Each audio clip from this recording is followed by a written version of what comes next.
Liberty in our lifetimes in a free state of our own. That's the vision. That's the dream. We are building it in New Hampshire. I'm Eric Brakey, your host and renegade statesman for the Porcupine Report. Welcome to your source for porcupine news and free-range conversation on matters of liberty. All right, let's hop into the show.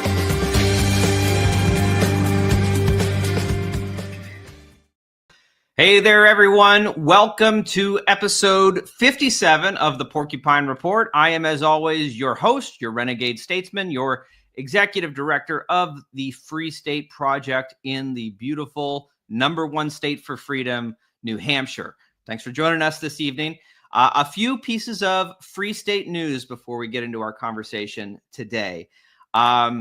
First of all, we've all been so busy and hard at work preparing the two giant, wonderful events that we're putting on at the Free State Project over the next couple of months. Of course, this April, the 24th through the 27th in Concord, New Hampshire, we have the New Hampshire Liberty Forum. And, this episode, we're going to be talking about school choice and education freedom. So I want you to be the first to know, maybe you're tuning in because you're interested in education freedom, that we just confirmed, and you're the first to know, it hasn't been announced yet, that the New Hampshire Commissioner of Education, outgoing Frank Edelblue, will be joining us at the New Hampshire Liberty Forum. He's been a pioneer of the education freedom account model that has been implemented over the last 8 years in New Hampshire and is now on the road to becoming universal for all families in New Hampshire who would like to access that. So I'm looking forward to having him deliver keynote remarks at the New Hampshire Liberty Forum. That's going to be really excellent, on top of so many of our great speakers who are coming out, from Jeff Dice to Sergeant Dan McKnight to Angela McCardle and Andrew Heaton. So many at the New Hampshire Liberty Forum. You can learn more at nhlibertyforum.com. And I will tell you, tickets are selling fast.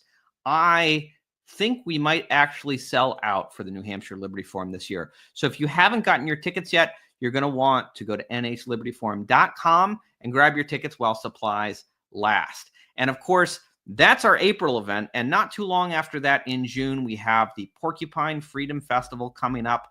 In fact, our guest today on the show is going to be joining us at the Porcupine Freedom Festival for the first time, I believe. Maybe he's come in the past. I'll have to ask him about that. But Pork Fest, Taste the Revolution at Rogers Campground. And again, so many great speakers have been announced. Today, we'll focus on one of them who's going to be here with us to talk. So grab your tickets for both of those events. And as a special gift to you, as a loyal viewer, listener of the Porcupine Report, I'm going to give you a discount code, Granite Gulch, 10% off. That works for Pork Fest. That works for Liberty Forum. 10% off your tickets with the discount code Granite Gulch, because that's what we're building here in New Hampshire. Just like Gulch Gulch, but it's the Granite Gulch. It's the haven for those who love freedom and want to build a free society. And that's exactly why we put on these events, to bring people together and to also give those in the Liberty diaspora out there in the world who haven't yet made the move to New Hampshire an opportunity to come and experience and see the community that's being built here. And maybe they come for a visit and they fall in love and they stay for a lifetime. I will say, though, a very funny story happened this week. I was at my local cafe in downtown Dover, and I was working on the New Hampshire Liberty Forum, booking speakers and getting the schedule together, and so I'm sitting there, and I notice that a few other Free Staters, who prominent individuals in the movement in the area, happened to be there. So there were 4 of us in this little room at this cafe, and we had some good talks, as working with some of them on some projects. And then at a certain point, I noticed that some guy walks in dressed in a very, very nice suit. It looks very politician-y. And he comes and sits at this table right between us all, along with a bunch of other folks. And it turns out that was our local congressman, Congressman Pappas, and like half of the local Democrat delegation. And whatever, they have every right to be there. I'm not going to like bother them or anything, but it is funny. I'm sitting right next to them and they don't know who I am. And as we're all sitting there, I'm not eavesdropping. I'm doing my own work, but it is overheard that they are talking about their frustrations with all these free staters who are moving into the area. Right? All I could do was kind of sit and chuckle and laugh about it. Not realizing that they are literally surrounded by free staters at that very moment without knowing it. Anyway, it was pretty funny that Congressman Pappas, who is apparently floating to run for the U.S. Senate, put a photo up of him meeting with all these folks at the local cafe. And wouldn't you know it, right over his shoulder is me right there photobombing his campaign shot as I'm working on recruiting more free staters to New Hampshire, which apparently they don't like us very much. So anyway, a funny thing happened on my way to the Liberty Forum, and I thought you might appreciate that story. So if you want to help us continue to advance freedom and liberty in New Hampshire and keep New Hampshire free, make us even freer than we ever were before, then come and participate with our upcoming events. We're putting so much work in the New Hampshire Liberty Forum and Pork Fest. All right, that's enough news. Let's bring on our guest for today's show. You may know him. I think he's kind of a big deal. He's been doing a lot of great work around the country. He's kind of one of the most well-known national advocates for school choice. And he currently is employed by the American Culture Project. He's also affiliated with AIER, the American Institute for Economic Research, which is also a sponsor of the upcoming New Hampshire Liberty Forum and Pork Fest. And he's the author of the new book, The Parent Revolution, which you can find on Amazon.com. First time interviewing him on this program, but I've enjoyed conversations with him in the past on other programs that I've hosted. His name is Corey DeAngelis. And Corey, I want to welcome you to the Porcupine Report. Hey, thanks for having me. Hey, I really appreciate it, Corey. Thanks for coming on. Trying to think where to start. Are you looking forward to Pork Fest?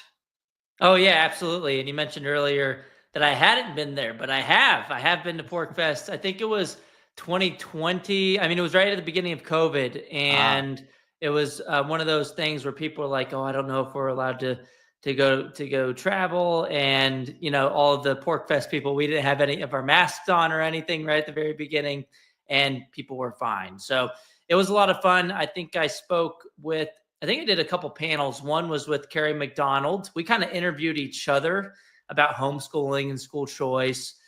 She's great. And then also I did a panel on police choice, I think, with Tom Woods and Tate Fegley. And maybe it was just the three of us. Maybe there was someone else too. But I've also been to New Hampshire Liberty Forum a couple times, and I spoke there both times in recent years. And I wish I could go this year to New Hampshire Liberty Forum. I would have committed to go, but I have a best friend's wedding that I'm standing in that very same weekend for New Hampshire Liberty Forum. But I'll be there in June, hopefully celebrating the new expansion of the school choice initiative in the education freedom accounts in New Hampshire. Awesome. Well, we're looking forward to having you back at Pork Fest. And I know I reached out and invited you to Liberty Forum, but I think that being there for your best friend's wedding is a fairly good excuse. So I'm glad. Yeah, next time I'll carve the dates off on the calendar and make sure I don't have anybody plan weddings for those days. Well, thankfully, with Frank Edelblue talking, we'll have kind of the school choice topic covered pretty strong. So, yep. And we'll see you at Pork Fest. So, thank you for correcting the record that you have been to Pork Fest before. A lot of the years before I stepped in as executive director I've got to always be going back to people who were there for the institutional knowledge. So thank you for correcting the record there. So tell us about the state of school choice in America. It seems like these were once ideas that just existed maybe in the mind of Milton Friedman or in a white paper somewhere or articles being shared around. But the idea of these ideas becoming practical policy and reality seemed always a pipe dream. And in the last half decade, something seems to have changed. what do you see as the state of school choice in America today? Yeah, we're winning so much. I'm almost getting tired of winning, Eric, but not yet. We're not done. We have to get New Hampshire on board with full universal school choice. And we have to get the blue states. That's going to be a tougher lift. The red states are really making a lot of progress right now, those controlled by Republican legislators. And it had a lot to do with what Milton Friedman said long ago, is that the only change that happens is because of a crisis, real or perceived, and it relies on the ideas that are lying around at the time. And so we had the ideas lying around at the time for having the money follow the child. It's always been a good idea. We hadn't had a lot of progress before COVID, before the school closures. A lot of people thought that their kids were okay because the state gave them an A rating on the report card, or maybe their math and reading test scores were fine.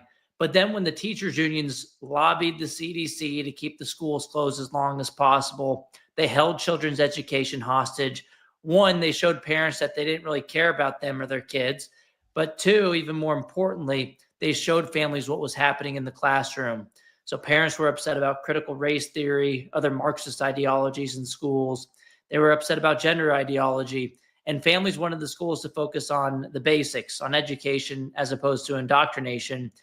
And so they started to push back at school board meetings, because what did the teachers unions tell us? What did the status quo say when that they had democratic accountability, that if you weren't happy about what was happening with the school system, don't worry, you can just go show up at your school board meeting. We'll listen to you. Everything will be fine and dandy. Things weren't fine and dandy. Families had their mics cut off. They were labeled as domestic terrorists. The FBI created a threat tag under the Biden administration specifically for parents protesting at school board meetings because they were upset about the curriculum that wasn't aligned with their values. That whole model is a fairy tale, and it was proven to be a farce during the pandemic.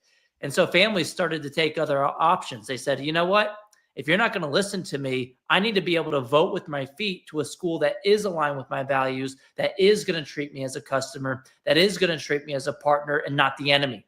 And so school choice bills started being filed like gangbusters, and they've actually been passing because parents have been holding politicians accountable at the ballot box. And we've had 15 states now in the past 4 years pass universal school choice. And what I mean by that is everybody's eligible, regardless of background, zip code, income, because for a long time in the school choice movement, it was very incremental reform, just here and there. We were getting little victories for a few thousand kids here, a few thousand kids there. It was based on income. We were picking winners and losers, and that was kind of the politically feasible thing to do. It was still a step in the right direction, but it wasn't what we're seeing today. We've had more advancement on school choice in the past 4 years than in the preceding 4 decades. We had 0 states with universal school choice before 2020. So the parents have awakened. That's what my whole book is about, basically how COVID has opened the eyes of parents, and how the parents have basically become a political juggernaut to be reckoned with. They're even more powerful than the teachers unions if we lock arms and fight together, because we care about our kids more than anybody else. And so the unions are really shaking in their boots now. They don't know what to do with it. They've been so drunk on power for so long. And I think the next state to go all in, number 16, is going to be New Hampshire. New Hampshire had led the way. It was one of the first states to pass what you guys call education freedom accounts, which is, I think, the coolest name for a school choice program. It's the money that would have followed you to the government school. You can still take it there. If you like your public school, you can keep your public school for real this time, unlike with your doctor. And the public schools do improve in response to competition. But if not, you can take a portion of that funding. And I think it's like 20% of the total in New Hampshire. I think it's like $4,000 or $5,000 can go into that savings account that's directed by the parent. You can use it for private school tuition and fees, much like a voucher or a scholarship. But you can also use it for other education expenditures like micro schools, which is basically re-envisioning the one-room schoolhouse. You can use it for homeschool curriculum, private tutors, and so on and so forth. But New Hampshire's is limited based on income. So it was a big win when it passed, but now all these other states have passed up New Hampshire on the issue. But there's a bill there's a bill right now in the New Hampshire legislature that already passed the House, 198 to 180, and a similar one passed the Senate, completely party line. I don't remember what the exact count was in the Senate, but it was it easily passed the Senate. But I will say the House bill is probably a little better because the Senate bill limits the number of scholarships to a $10,000, 10,000 students per year, which is still pretty good. And it has an automatic escalator that if you hit that cap, it'll expand it by 25% the next year. So it's got universal built into it basically. But the House bill is better in that you don't have to kind of do this whole cap and raise the cap thing over time. Is your understanding of the Senate's reasoning for that is to try to have maybe some built-in budget constraints that you don't unexpectedly have a huge spike in that, or yeah, I mean the argument is we have to have this incremental reform because we don't want a mass exodus from the government school system. And look, we shouldn't be so focused on the system. We should be focused on the kids. And if the school's losing, if there's more than 10,000 people that want to leave the public school system, that's an argument to let those kids free, not to trap them there any longer. They shouldn't have to wait any longer. At the end of the day, I don't think the cap is needed because we usually don't see a mass exodus. But if there were to be one, that would be a good argument as to why families should have a choice, not why they should be trapped there any longer. But a lot of people do still continue to send their kids to the public school. So, if either of these bills pass, and they both passed their respective chambers, whichever version gets to the governor, I'm going to be happy with. But I will be happier if the House version or something closer to the House version gets to the governor's desk. Because while I said there was 15 states that have universal eligibility school choice programs, there are only about half of those are universal eligibility plus universal, no caps. So in Arizona, there's 1 million kids in their public schools. If they all wanted to go do school choice, they could all do school choice. But in states like Utah, they passed universal eligibility the first year. Immediately, like 10,000 people applied, and they only had 5,000 scholarships set aside. And so what they had to do was the people had to go bang on the doors of the lawmakers and get them to vote on it again and say, look, this is a popular program. Why should we have to wait any longer? So they went and passed a cap of 10,000. And then we got to the cap of 10,000. And now there's like 30,000 people who want school choice in Utah. This happened in North Carolina recently too. They passed, universal eligibility. They immediately had like 50,000 people on a wait list. And so they immediately came back and voted on it again to eliminate that wait list. So why as lawmakers force yourself to come back and vote multiple times? I like the Senate version in that it's not as bad as North Carolina or Utah because it has that automatic escalator that'll grow the program without having to go back and vote on it again. So I think that's, if you're gonna limit it, the way the New Hampshire Senate is limiting it is the way to do it. But I don't think you should have to limit it, especially because in New Hampshire, the state portion of the funding is only like 1/5 of the total funding. The public schools are only losing like, it's like $4,000 or $5,000 per kid per scholarship, whereas the public schools are spending like $20,000 per kid. They should be able to adjust. I mean, if you're losing the kid and you're only losing a few $1,000s, you're losing a lot of the cost associated with those kids too. You should imagine if you stopped shopping at Walmart and you went to Trader Joe's or something, and Walmart got to keep 80% of your money. They'd be happy about that. I think the public school should be happy that they get to keep any money at all. Yeah, smaller class sizes. I think that's what they're always. That's what they've been arguing for all along, right here. This is the way to achieve that mission. So, all that to say, this is going to be a big win, and we'll see what the kind of conference committee process turns out and how that looks. But this is a good problem to have. That we're even, that we're this far along, that we're just kind of nitpicking about some of the finer details of the legislation.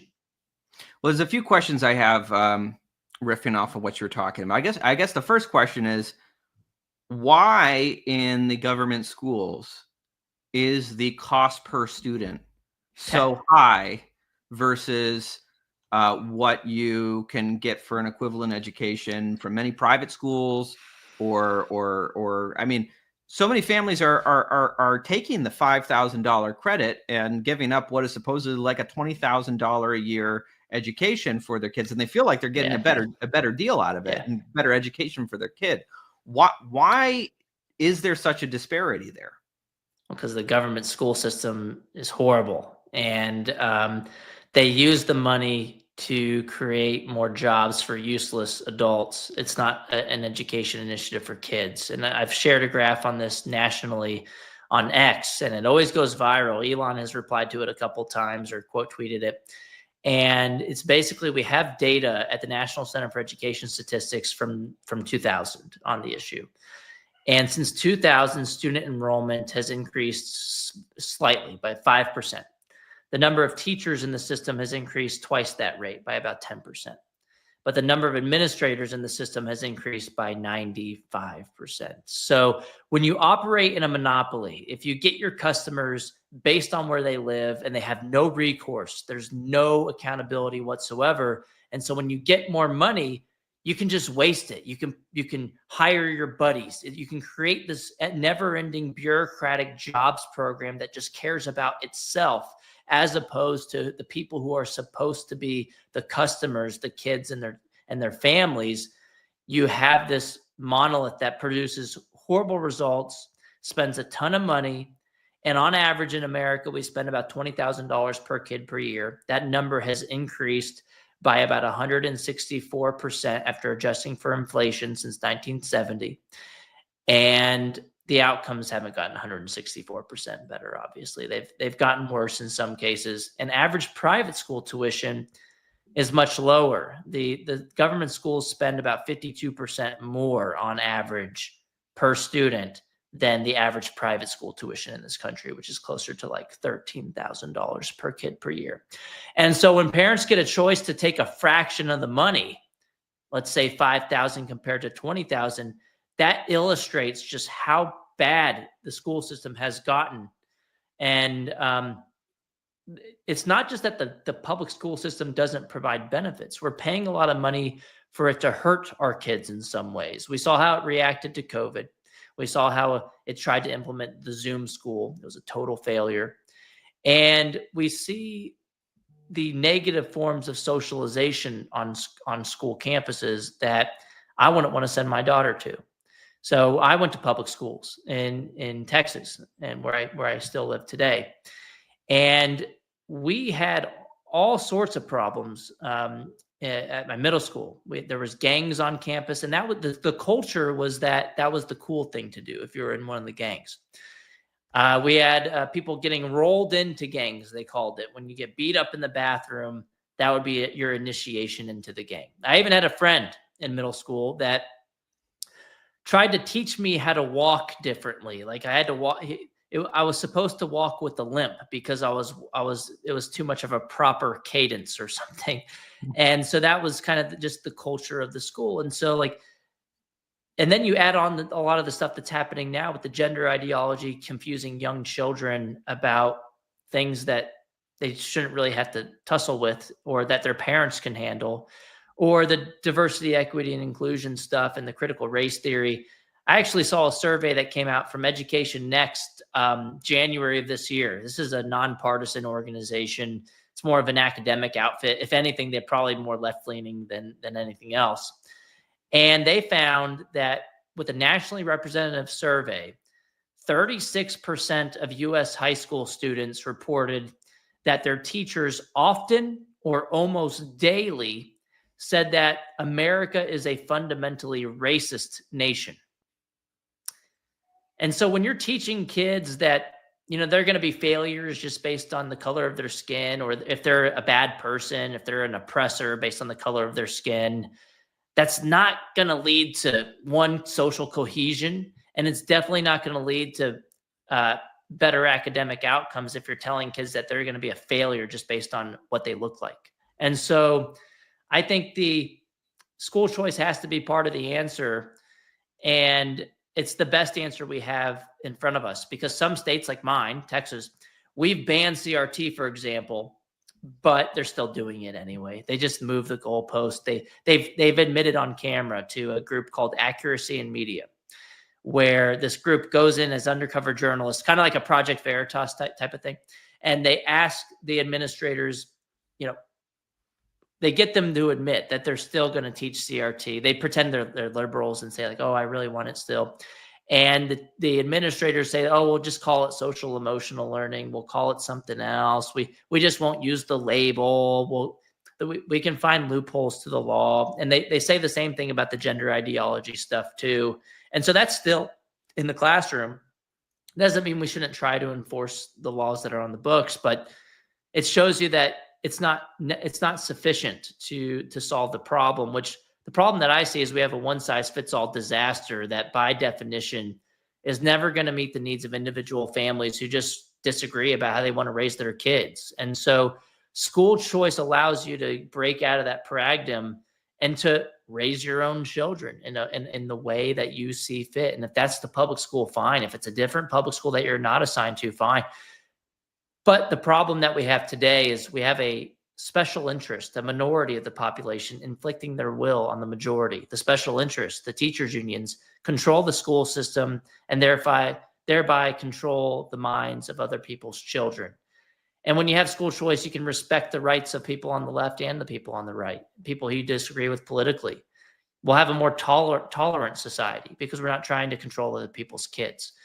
And in fact, there's a lot of studies on this, and Patrick Wolf did a meta-analysis. He was my professor at the University of Arkansas. He's still there. He was my dissertation chair.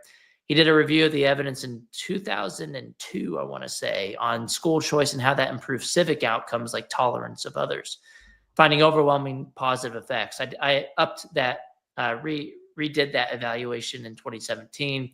And then Patrick Wolf and his team did another one, a meta-analysis, just a year or two ago, again, showing huge benefits of if you get school choice, you're not going to divide society. That's already happening in the public schools. You're not going to have any more polarization politically than you have today. You're actually going to have people who learn how to think and to learn that when I disagree with you, it's not because you're necessarily an evil person. You might just have a different logic sequence, which may be flawed, but it's not because you're trying to burn everything down. And so you'll have more tolerance of other people's views if you learn logic as opposed to just appeals to emotion, which is what I think too many of these teachers in the public school system are resorting to and just calling their political opponents evil. So I'm just very optimistic at where we're at. We now have President Trump signing an executive order. Who would have thought, to abolish the Department of Education too? Yeah, dismantle it, I think, is the word that he used. So dismantle, end, abolish, return education to the states. Yeah. It is just a first step. It's more like a death by 1,000 cuts, killing it from the inside. You need 60 votes in Congress to get rid of the department. That's just the reality. But there's things you can do in the reconciliation process to make it as ineffective as possible. It's already ineffective, but to make it as to get it out of the way as much as possible from everyday people's education. And the department should have never been born. It was a political payoff in 1979 by Jimmy Carter to the NEA, the largest teachers union in the country. And surprise, surprise, you have Randy Weingarten going on MSDNC every week crying about, saying how angry she is about the department going away. But all that to say is that's just the first step. You can't expect to get rid of the Department of Education and to have everything flourish right away. You need school choice.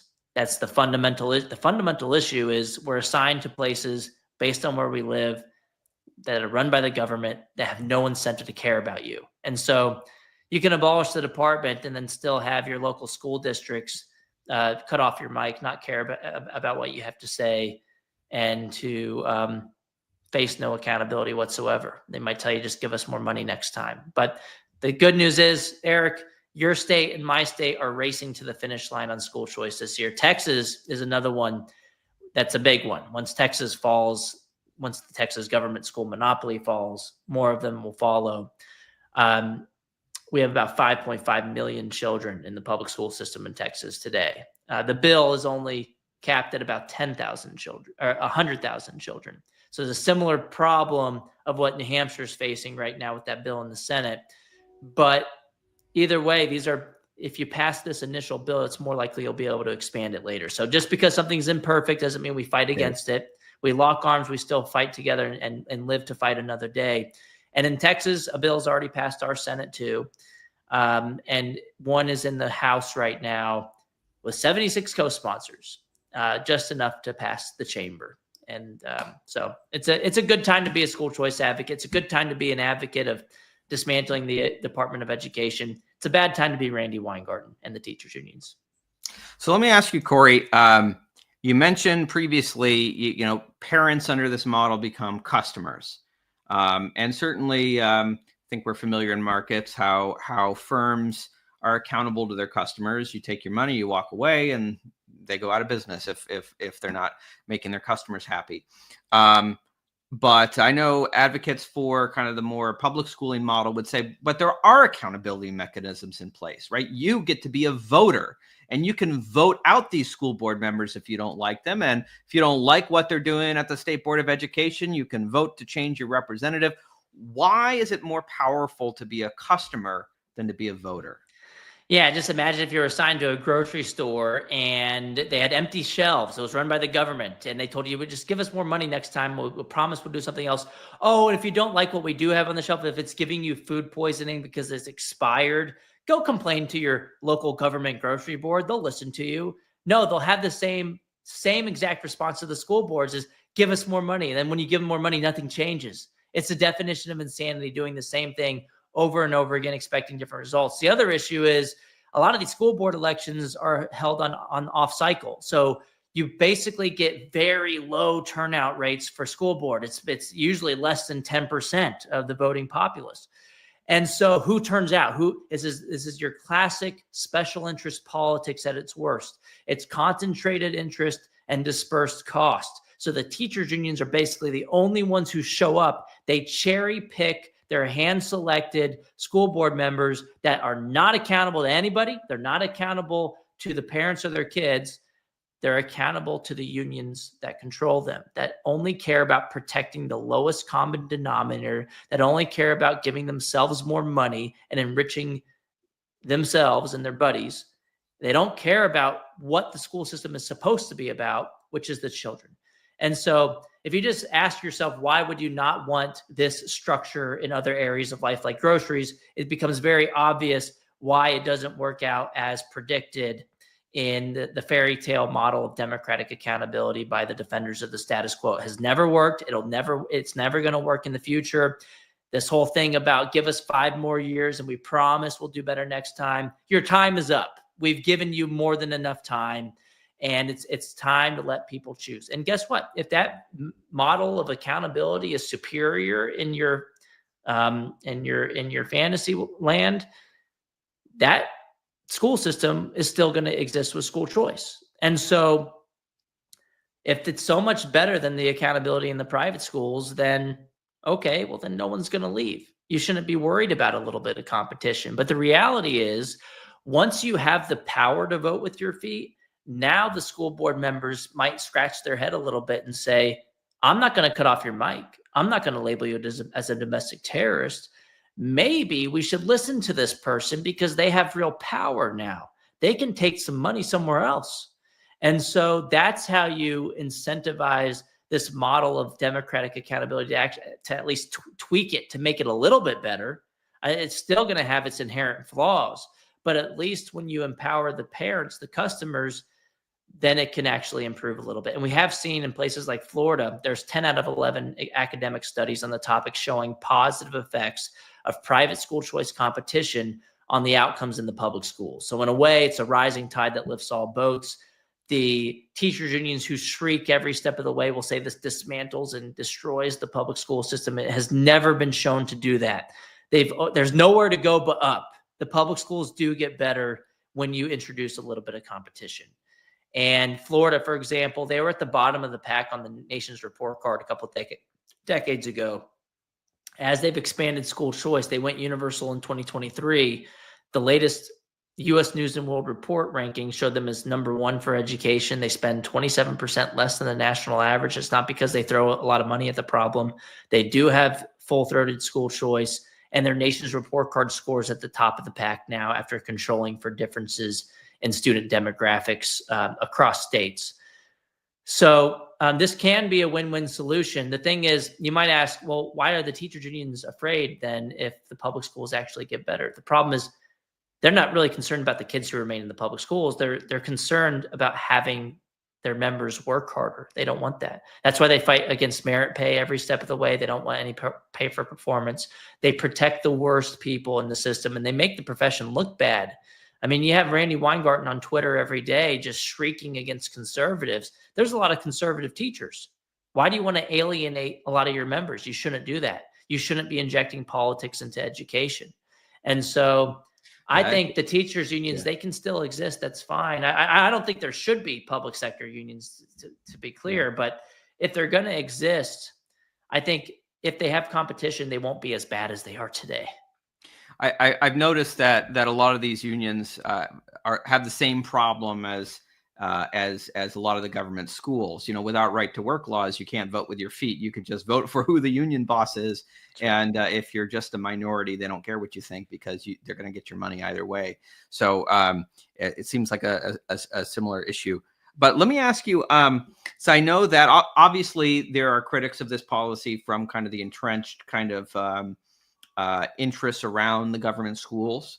But I also know that a lot of people who otherwise I see eye to eye with within the education freedom movement, there are some very loud individuals who have done great work in other areas who are concerned about, and I suppose their concern is somewhat plausible, about the concern of where government dollars go, or taxpayer dollars. Yeah. With government shekels comes government shackles is the argument. Yeah. How do you respond to that concern? You can get the shackles without the shekels. It's happening right now in Illinois. So in Illinois, they got rid of their school choice program last year, and now they're making headlines in the Wall Street Journal, making national news. It's called the Home Education Act or something, like that. But they're coming after the freedoms of homeschoolers in Illinois. They're trying to regulate it. And they heard the bill in committee recently. The committee stacked with Democrats. It's a 9-4 committee, 9 Democrats, 4 Republicans. And they had people testifying for a very long time. And in fact, if you go look it up on the website, they had nearly 50,000 people sign up in opposition to the bill. How many people signed up in favor? Only about 1,000. So it was a 50-to-1 ratio, like 99% were in opposition to the bill and 1 or 2% were in favor of the bill. And guess what happened? The Democrats still, in lockstep, voted against parents, and they voted an 8-4 vote, 1 abstained. What a coward. I don't know why. I don't know if they just weren't there that day or what happened. But it was an 8-4 party line vote to strip away homeschool freedoms. This is another reason why this whole argument about democratic accountability isn't as apt of an argument as some would like it to be. They still advance the bill, and so I don't know what's going to happen to the homeschoolers in Illinois. But that's just clear evidence. This is not a school choice issue. Look at other states. Look at Wyoming. Wyoming just this year went universal on school choice. We can walk and chew gum at the same time. Guess what they also did? They deregulated homeschooling. You can look at other states where this has happened too. In Ohio, in 2023, they passed universal school choice. They also, deregulated homeschooling. Are we sensing a pattern here? This is something to do with people in power as opposed to if you have a school choice program or not. And in fact, if you have school choice, you're less likely to get those regulations later on because politics is all about organized interest pushing for what you want. And if you have more people on your team, because school choice allows more people to access private and home education, when those authoritarians try to come and strip your freedoms away, you're going to have a louder voice to push back. And if they do succeed and they take something away from you, well, then you're going to have more people on your team to kick them out of office and to restore your freedoms. But as we've seen in Illinois, they had a small program. If they would have had a universal one, they may have less. It might be less likely for them to take homeschool freedoms away. But this happened historically too. In Oregon, they passed a law in 1922 to make private education illegal. And thankfully, 3 years later, that bigoted law was overturned at the Supreme Court in a decision, Pierce versus Society of Sisters, where they famously ruled, quote, "The child is not the mere creature of the state." It would be grateful if some of these politicians would remember those wise words today. But at the end of the day, we can't make perfect the enemy of the good. We have to take every incremental step in the right direction that we can. We got to take the W, or else we're going to be stuck with the L. The reality is you have 90% of kids in government-run schools today. What are they learning in those schools for 13 hours a day, for 7 hours a day, for 13 years of their lives? They're learning that big government is the solution to all their problems. If you don't have school choice, what's going to happen? They're going to vote once they get out of high school to regulate private and home education in the future. And so there are other doomsday scenarios that are more likely without school choice than with it. And I will say, if you do still have concerns, this is all voluntary. We've had decades of school choice programs, actually over 150 years of school choice programs in the US. The first one started in Maine and Vermont, actually. And they've all been voluntary. No one's been forced to accept the funding. And so as libertarians in New Hampshire, you must understand that, and I would imagine you'd agree with me, that each individual family can make that cost-benefit decision for their own kids.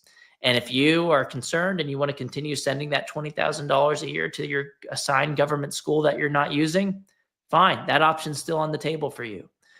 And if you have a separate proposal that you think is better, like if you think we should abolish the public school system altogether, or not have taxpayer funding of education, you know, as an anarcho-capitalist, I'm with you philosophically, but politically, that's not very feasible right now. And I believe in New Hampshire, you have something called an education clause in your constitution. Every state does. And so you would probably need a constitutional amendment to even get there. And so if you fight that fight and you think you can win it, I'll celebrate you, and I'll think that's a great thing. It's not going to happen. You can't make perfect the enemy of the good. You can't let utopia get in the way of real, tangible results. And at the end of the day, if you're on Randy Weingarten's side and you're on Kamala Harris's side and you're not on my side and Milton Friedman's side, you're probably not the freedom fighter that you claim to be. Or you're just overthinking it, and just realize you're probably on the wrong side of history if you're fighting against school choice. But at the end of the day, too, there are things that we could look for in certain bills if you're willing to have that conversation. Because some people say, well, no matter what the bill is, I'm still going to be against it because I'm going to fearmonger and say that it could lead to bad things in the future. But if you're willing to look at the actual bill text, make sure there's anti-regulation language in it. You know, in New Hampshire, you're not forced to take the money. The government can't control your curriculum as a private provider.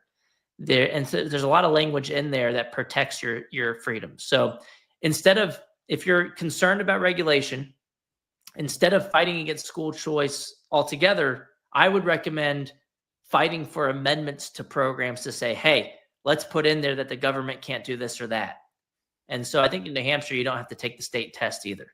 I think there might be, like a norm reference test or something. But yeah, my understanding, I think similar to Maine, where I came from, you could even just like have someone review a annual portfolio, and you're good to go. And this happened in Arizona, which I'd say Arizona is the gold standard for school choice right now, because they don't have any testing requirements, nothing. They have a random audit to make sure you're not spending the money on like drugs or big screen TVs or what. It has to be used on education, broadly defined. They can't say what the curriculum looks like or anything.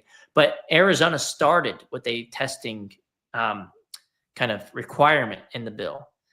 As they've built more constituents and more people have found that the program is something that they like, and politicians have started to realize these parents really like this, once they started to hear from the parents in recent years that they didn't want the testing, they listened and they got rid of the testing. And so a lot of people like to start this whole slippery slope argument about how, well, the government can creep into your life even more over time. Well, with school choice, if you empower people to form a broader coalition to fight for freedom, the slippery slope can go in the other direction towards freedom as opposed to towards authoritarianism. And so, yeah, I think I've probably answered that question every way I could. But the last thing I'll say is states with more school choice tend to have more homeschool freedom. States with less school choice tend to have less homeschool freedom. And that is because the same people who vote against school choice also vote to take away your right when it comes to raising your own children. So you look at Massachusetts, they have the worst homeschooling laws on the books, in New York as well. They have no private school choice programs. On the flip side, look at places like Oklahoma, Iowa, they have universal school choice and they have some of the best homeschooling laws on the books. So let's empower people to choose. Let's, as Thomas Sowell famously said, there are no solutions, there are only trade-offs. And school choice is the best solution we have in front of us today to advance liberty and to hold the public schools accountable. And my last question before we wrap up, regionally, what do you think that it means? I mean, I'm certain as you look at different regions of the country, there's a lot of pockets where you're seeing school choice really take off, and down south, maybe the Midwest, all of that. But as far as the Northeast goes, it's really just New Hampshire. Yeah. I mean, you do have some legacy programs, as you mentioned, in Maine that they've been trying to eliminate. Those are so tiny. Yeah. In Maine, they're messing it with it in the courts, trying to regulate the private schools with, trying to say that you can't hire who you want to hire or something. But that's basically in violation to the Supreme Court decision out of Maine. But they can do that with or without the school choice program. They can regulate private schools with or without it. What do you think a state like New Hampshire passing school choice in a sea of other states that are, I guess for school, what's the opposite of school choice? Massachusetts has the founder of public education, was Horace Mann, who was an elitist who went to Prussia and figured that this model he thought was so great.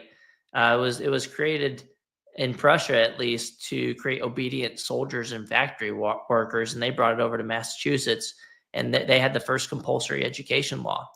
And he thought the masses needed to learn, the great American values, whatever they were at the time. And he was homeschooling his own kids, from what I've heard. So this hypocrisy has been from the very beginning. Yeah. Well, I said that was the last question. Here's the real last question. You've been to New Hampshire a few times, Corey. You've been to the New Hampshire Liberty Forum a few times. You've been to PorcFest a few times. You're coming back to PorcFest this summer. You've gotten a taste of New Hampshire. What's it going to take to get you to make the move and join us in the #1 state for freedom?